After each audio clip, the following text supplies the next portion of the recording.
Bismillahirrahmanirrahim. Assalamualaikum warahmatullahi wabarakatuh. Alhamdulillahi rabbil alamin wal 'aqibatu lil muttaqin wa la 'udwana illa 'alal zalimin.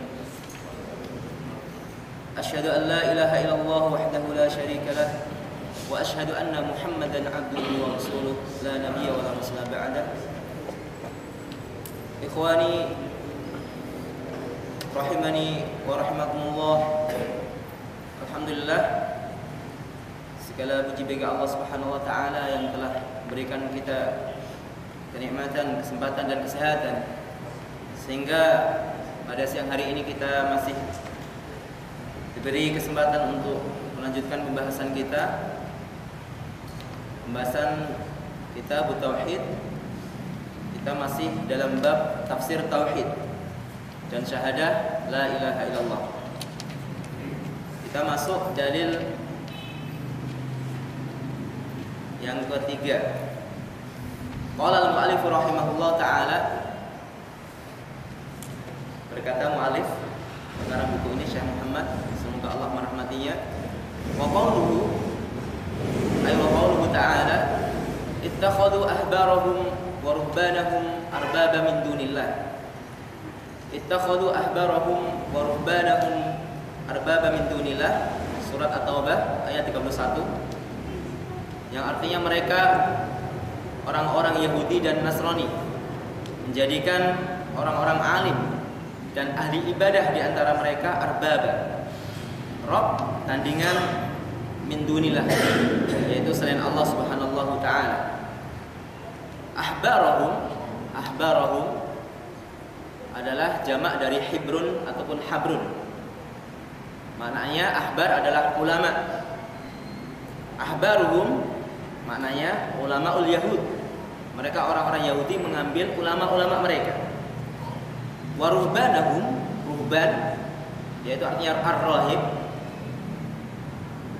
maknanya al-abid, ahli ibadah. Sedangkan orang-orang Nasrani mengambil atau menjadikan orang-orang ahli ibadah di antara mereka. Kalau orang-orang Yahudi mengambil orang-orang alim dari kalangan mereka. Kalau orang-orang Nasrani mengambil atau menjadikan orang-orang ahli ibadah di antara mereka. Arbaba min dunillah.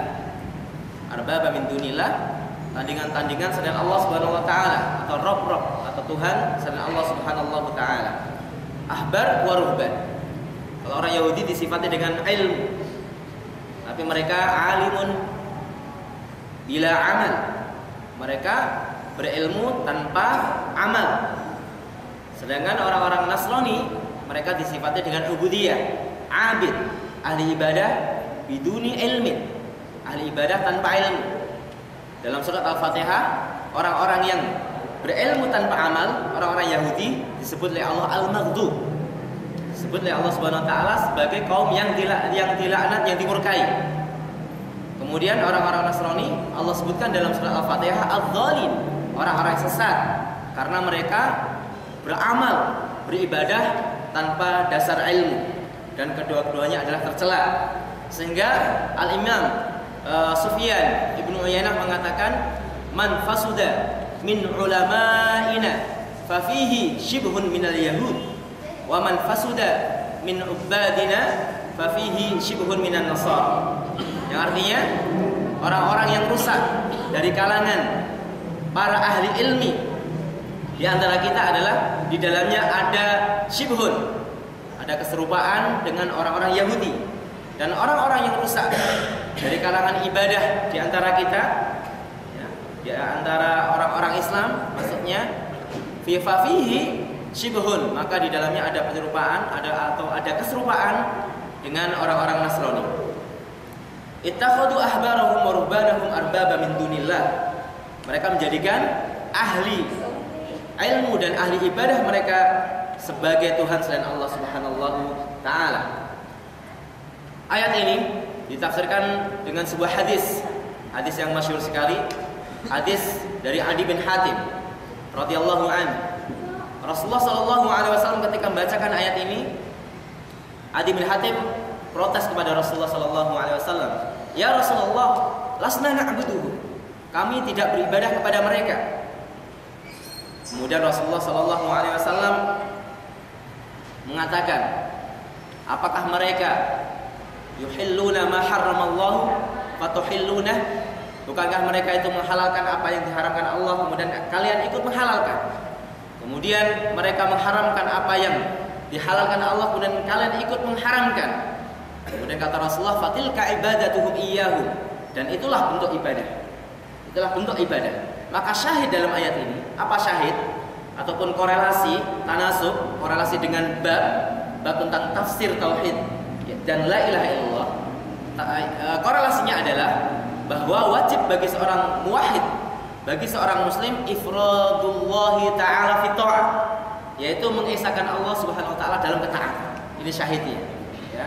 Karena ketaatan pada para pemimpin, pada para ulama itu bisa menghantarkan seseorang kepada kesyirikan ketika dia tidak memperhatikan dhabit ataupun kaidah-kaidah, tatanan, aturan dalam Islam. Bagaimana ketaatan yang dibolehkan dan bagaimana ketaatan yang diharamkan oleh Allah Subhanahu wa taala. Dan pada dasarnya dalam hadis disebutkan innamat ta'atu fil ma'ruf. Ketaatan itu hanya dalam kema'rufan, dalam kebaikan. Sedangkan ketaatan selain dalam kema'rufan, kebaikan itu haram hukumnya. Dan kadang-kadang ketaatan itu bisa sampai ke derajat syirik, dan kadang-kadang hanya sampai derajat keharaman, bukan sampai derajat syirik. Sehingga para ulama menyebutkan ketaatan yang sifatnya syirik, yaitu ketaatan dalam masalah tahlil dan tahrim, dalam masalah penghalalan, pengharaman, dengan diikuti keyakinan bahwa seorang yang diikuti tersebut punya hak dalam menghalalkan dan mengharamkan. Derajat ini derajat syirik. Kemudian yang kedua adalah ketaatan pada seseorang yang sifatnya haram. Ya, misalnya seorang anak taat pada orang tua dalam hal maksiat, bukan karena meyakini orang tua tersebut menghalalkan dan mengharamkan, tapi karena takut atau karena satu kemaslahatan sifatnya duniawi. Ya, maka ketaatan seperti ini adalah ketaatan yang sifatnya haram, tidak sampai derajat syirik ataupun kafir. Harus dibedakan dua perbedaan ketaatan ini. Ikhwani rahimani wa rahimakumullah. Kemudian ayat selanjutnya, wa qauluhu wa minan nasi may yattakhidhu min dunillahi andada yuhibbunahum kahubbillah. Wa minan nasi wa minan nas. Dan ada sebagian dari manusia. Berarti tidak semua manusia. Min di sini artinya litab'id, menunjukkan arti sebagian, bukan semuanya. Ya. Dan dalam ilmu nahwu, min yang artinya tab'id itu salah satu cirinya adalah ketika kalimat ba'dun yang artinya sebagian itu bisa diletakkan dan pas maknanya dengan kalimat min. Misalnya wa minan nas kita ganti dengan kalimat ba'dun, wa ba'dun nas may yattahidu min dunillah, maka itu pas. Ya. Maka min di situ artinya adalah litab'id, menunjukkan sebagian. Ya. Karena min nanti artinya banyak, untuk litab'id, lil bayan dan lain sebagainya.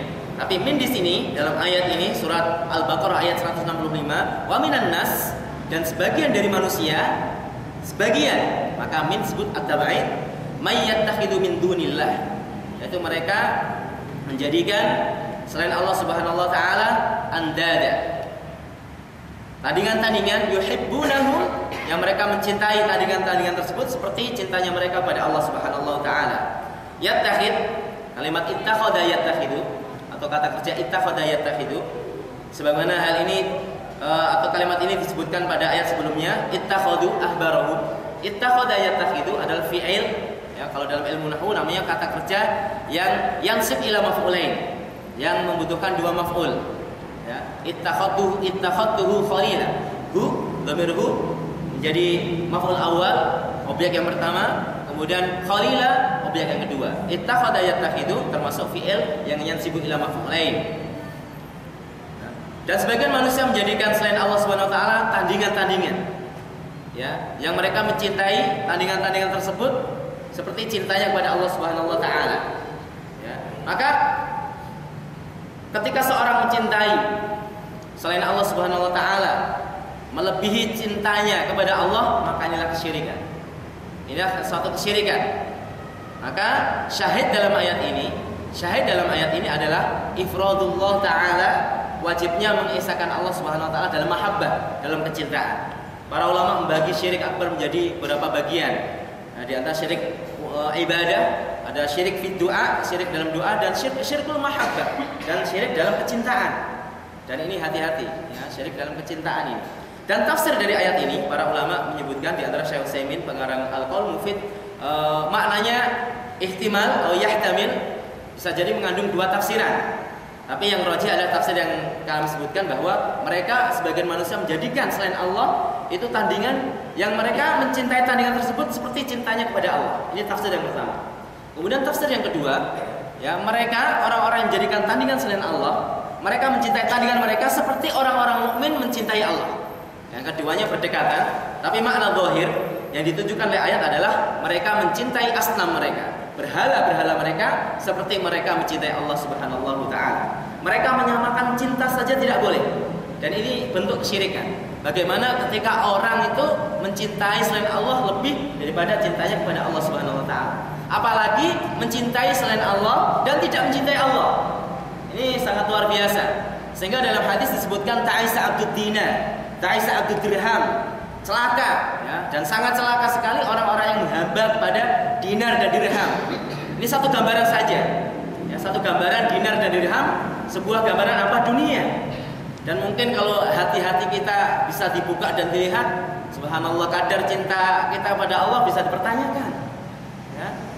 Maka sangat rugi sekali orang-orang yang menggunakan umurnya, yang umur tersebut yang Allah berikan, kalau dibandingkan dengan kehidupan akhirat nggak ada apa-apanya. Sebentar, paling panjang 70 tahun. Tapi ia gunakan untuk kehidupan dunia, dia kejar kehidupan dunia itu, sehingga hatinya itu tidak ada sangkutan, tidak ada suatu yang sifatnya yang bergantung pada hati dia itu, kecuali ada dunia. Sampai ketika sholat, naudzubillah min dzalik, sampai ketika sholat, yaitu sholat waktu khusus untuk dia munajat, komunikasi dengan Allah, tapi hatinya masih tergantung dengan dunia. Yang dipikirkan dalam dunia itu, yang dipikirkan dalam sholat itu dunia. Sampai ketika sujud, dan dalam kondisi sujud ini adalah apa? Kondisi yang paling dekat seorang hamba kepada Allah, tapi yang ia pikirkan dunia.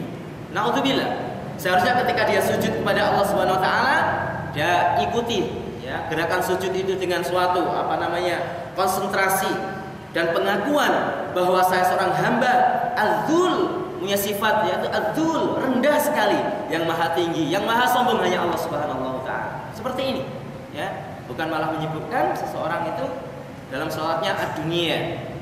Ayo ikhwan. Kemudian masalah mahabbah, al-mahabbah, para ulama membagi menjadi dua. Ada yang pertama mahabbatu ta'zim, atau mahabbah sifatnya ubudiyah. Mahabbah ubudiyah. Kemudian yang kedua mahabbah yang sifatnya tabi'iyah. Mahabbah tabi'iyah. Mahabbah kecintaan yang tabi'i. Seorang laki-laki cinta pada istrinya, pada anaknya, pada hartanya. Ini cinta tabi'i. Cinta ini tidak menafikan daripada tauhid, selama cintanya tidak melebihi cintanya pada Allah Subhanahu wa taala. Artinya apa?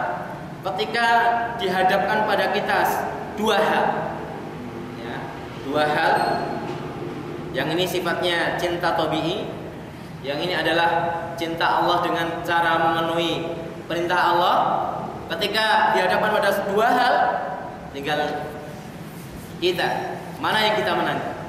Ketika kita menangkan cinta yang sifatnya tabi'i saja, maka hal itulah dapat menghancurkan kita, membinasakan kita. Ternyata cinta yang kita miliki bukan membawa kepada kebahagiaan, tapi membawa kepada kehancuran.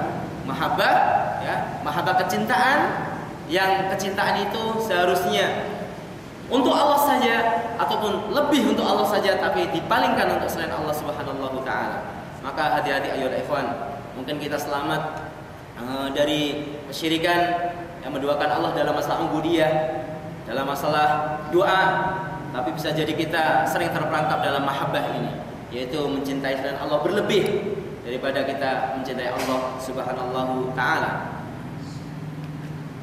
Sebetulnya hati yang kita miliki ini tidak terkumpul dua cinta pada dasarnya, cinta dunia, cinta Allah. Ketika seorang mencintai Allah, dunia itu bukan di hati, tapi di tangan. Dia melihat dunia itu bukan dengan kacamata cinta, tapi melihat dunia itu hanya sebagai wasilah sarana untuk mencintai Allah Subhanahu wa taala. Maka tidak terkumpul dalam hatinya dua cinta. Ya, kalau terkumpul dalam hatinya dua cinta itu bukan cinta, itu bohong. Ya, terkumpul dalam hatinya dua cinta. Tapi apakah cinta kita kepada Rasulullah, cinta kita pada istri kita menafikan hal itu? Tidak. Bahkan cinta itulah, cinta kita pada istri kita, cinta kita pada Rasul kita itu adalah sarana untuk mencintai Allah Subhanahu wa taala. Karena cinta pada selain Allah adalah cinta yang sifatnya li ghairi. Maksudun li ghairi, bukan maksudun li dzati. Kalau cinta Allah itu yang dimaksudkan zatnya, Allah kita cintai. Tapi cinta pada selain Allah adalah cinta yang sifatnya li ghairi. Kita mencintai dia karena dia taat pada Allah Subhanahu wa taala. Kita mencintai istri kita karena dia salehah, karena dia khidmah pada Allah Subhanahu wa taala. Seperti itu. Ya. Maka jangan salah seperti orang-orang awam ataupun orang-orang belum sampai ilmu pada mereka ketika haji, ya, berangkat ke Saudi, himmah sesuatu yang ada pada diri dia, keinginan yang paling besar itu adalah ziarah kubur Rasulullah sallallahu alaihi wasallam. Ziarah ke kuburan Nabi Muhammad sallallahu alaihi wasallam. Ya. Kecintaannya berziarah ke kuburan Nabi itu melebihi cintanya terhadap apa? Ziarah ke Baitullah Al-Haram. Padahal cinta pada Rasulullah sallallahu alaihi wasallam bukan cinta kita karena dia Muhammad bin Abdul, bukan, tapi kecintaan kita kepada Rasulullah sallallahu alaihi wasallam karena dia seorang rasul, utusan Allah yang mengajarkan kepada kita, yang menerangkan kepada kita, yang menjelaskan kepada kita jalan kebenaran, bukan zatnya Rasulullah, bahwa Rasulullah anaknya seorang hamba namanya Abdullah, bukan. Maka ini harus diluruskan. Khususnya para haji, orang-orang yang berziarah ke Baitullah harus diluruskan seperti ini. Ya, ziarah Nabi adalah merupakan anjuran khususnya bagi orang-orang yang berziarah Masjid Nabawi. Berziarah Masjid Nabawi maka sekaligus berziarah pada kuburan Rasulullah sallallahu alaihi wasallam, ya. Dan jangan dijadikan suatu tujuan utama, ya, sehingga mengalahkan tujuan daripada haji itu sendiri, ya, mengalahkan cintanya kepada Allah Subhanahu wa taala. Maka jangan terbalik, jangan sampai cinta pada Rasulullah itu mengalahkan cinta kita pada Allah Subhanahu wa taala. Maka masalah mahabbah ini adalah masalah hati. Sesuatu yang berhubungan dengan hati sangat sulit. Ya, kalau sifatnya zahir, misalnya sholat atau zakat yang kita bisa saksikan, mungkin kita bisa mengukur sah dan tidaknya salah seseorang salah zahir. Tapi kalau hati, apakah cinta dia betul-betul murni untuk Allah Subhanahu wa taala atau tidak? Ya, cintanya betul-betul murni untuk Allah Subhanahu wa taala atau tidak? Sungguhnya orang-orang yang suka atau mencintai seseorang biasanya dia sering menyebutnya. Maka ciri orang-orang yang mencintai Allah Subhanahu wa taala yang menyebut Allah Subhanahu wa taala, ya, dalam kondisi sendiri, dalam kondisi ramai, inilah ciri-ciri orang yang mencintai Allah Subhanahu wa taala, ya. Maka para ulama seperti Syekh Al-Albani, salah satu syekh saya menceritakan, Syekh Shalih Al-Wadi'i, mengatakan ketika Syekh Al-Albani, ya, Al-Imam Al-Albani ditanya suatu pertanyaan tentang fatwa, beliau menjawab, langsung beliau jawab. Kemudian setelah selesai berfatwa, langsung lisan beliau bergerak menyebut kalimat Allah, Subhanallah, Alhamdulillah, Allahu Akbar. Terus seperti itu. Ketika datang pertanyaan, dijawab pertanyaan tersebut. Setelah selesai pertanyaan, langsung berzikir langsung. Hal ini menunjukkan bahwa seseorang itu cinta pada Allah Subhanahu wa taala. Walaupun kita tidak bisa mentazkiyah, mengasih rekomendasi pada seseorang, kita menilai secara zahir. Allah yuhasib, Allah yang menghisab. Maka ayo ikhwan, gunakan waktu sebaik-baiknya, ya. Ketika masa senggang, zikirlah, sebutlah nama Allah Subhanahu wa taala. Jangan gunakan untuk hal-hal yang sifatnya laghaw. Berzikirlah, ya. Dalam suatu hadis sahih, Rasulullah sallallahu alaihi wasallam menyatakan barang siapa mengucapkan subhanallah wa bihamdihi, subhanallahil azim, zuri'a atau gurisa nakhlatun fil jannah. Satu kalimat tasbih yang ia ucapkan, satu pohon kurma di surga. Kalau antum bisa mengucapkan tasbih di sela-sela belajar antum, di sela-sela istirahat antum, maka antum bisa hitung sendiri. Yang penting adalah keikhlasan kita pada Allah Subhanahu wa taala dan niat bahwa hal-hal yang diperintahkan Allah Subhanahu wa taala kita laksanakan atas dasar perintah Allah Subhanahu wa taala. Itulah maqam ubudiyah kepada Allah Subhanahu wa taala. Mungkin kita cukupkan pembahasan kita kali ini. Insyaallah akan kita sambung pada hari berikutnya. bi'idnillahi ta'ala. Aku qouli hada billahi taufiq wal hidayah. Assalamualaikum warahmatullahi wabarakatuh.